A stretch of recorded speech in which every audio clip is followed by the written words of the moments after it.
मार्च में मैं ग्रेजुएट हुई 2023 में, और उसके कुछ मंथ्स बाद जुलाई में मुझे कैंसर डायग्नोज हुआ।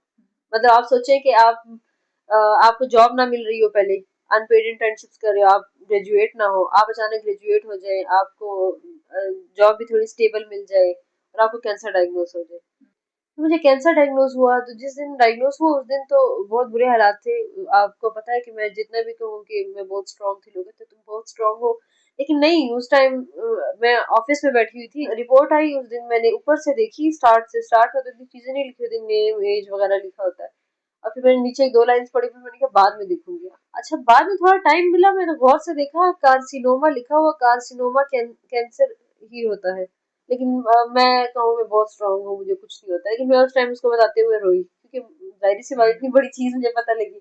और वहां पे स्टेज से, ऑफिस के स्टेज से बैठी हुई थी, जो लोग आ जा रहे थे वो भी हैरान कि इसको क्या हो गया, मुझे तो कभी रोते हुए देखा ही नहीं था। फिर मैं घर गई, मैंने अपनी बहन को कहा भी कि अम्मी को ना बताओ, तो उसने फिर भी, पता चल गई अम्मी को शायद। फिर मैं गई, उधर गेस्ट बैठे हुए थे, अब वो 3 घंटे बैठ के मैंने उनके साथ गपशप लगाई, चाय शाय पी, और ये चीज मुझे पता है।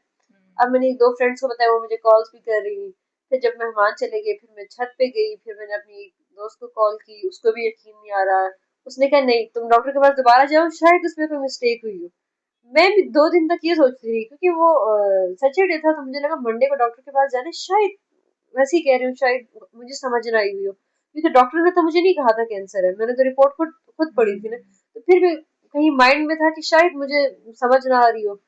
फिर मैं जब अगले दिन, मंडे के दिन मैं गई पिम्स, और मैं वहाँ पे डॉक्टर को बताया, तो उन्होंने कहा, उन्होंने सारा वो मेरा प्रोसेस देखा था कि मुझे शक है कैंसर है या नहीं, तो उन्होंने कहा कि कैंसर है। तो उसके बाद मैं थोड़ा सा रोई, और उसके बाद फिर मैं पूरे कैंसर जर्नी में, मतलब किसी के सामने नहीं रोई, अकेले तो बहुत रोई होंगी।